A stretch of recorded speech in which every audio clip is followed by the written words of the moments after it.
two-dimensional vectors. A two-dimensional vector is a quantity with both magnitude and direction in a plane represented graphically as an arrow. So therefore now, it's a quantity in real life, it's a quantity, okay, with magnitude and direction. For example, a force. A force has magnitude like a push and a pull, and you push and pull with a magnitude, with some strength and a certain direction. For example, velocity. You are running, a vehicle is traveling with a certain velocity. It could be 60, 70 miles per hour. That's the magnitude in a certain direction. So that is what is actually happening. Now, this is a vector. That phenomenon is a vector. That quantity is a vector, the force or the velocity. And now it can be represented graphically now. Okay, what is happening in the real, you can represent it on a piece of paper graphically by using an arrow. Okay, so the arrow now is the graphical representation of the vector quantity. All right, and as you can see, the arrow is pointing in a particular direction and it has a particular length. So the length is the magnitude and where it is pointed to is the direction.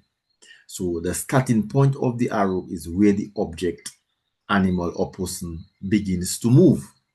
Okay, so because it's a quantity that have direction, so that means it is moving. And the end point is where the object, animal or person is heading towards. Okay, so for example, you have a vector showing the movement of whatever it is. It could be a vehicle, someone, or whatever, from A to B with a certain amount of, speed, velocity. All right. So that phenomenon is represented by the arrow from A to B, and to denote it in terms of notation, capital A, capital B.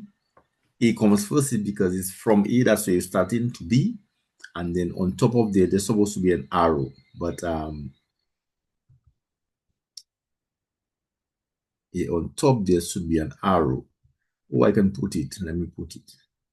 Not a line, but the arrow from A to B. Okay, so on top there should be the arrow. Right.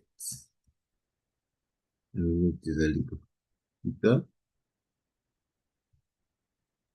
Good. Let's see how it looks. Good. So now the exercise, the vector exercise 1. Take out your practice book, what you are using, and draw a vector showing a movement from point P to point Q in any direction. So just replicate that very simple exercise, that very simple diagram, okay, showing a vector which is representing any quantity that has a particular direction. So your vector is supposed to have 2 points, P and Q, an arrow, and it is showing a direction from P to Q. And the notation, also label it on the arrow line also, as you can see.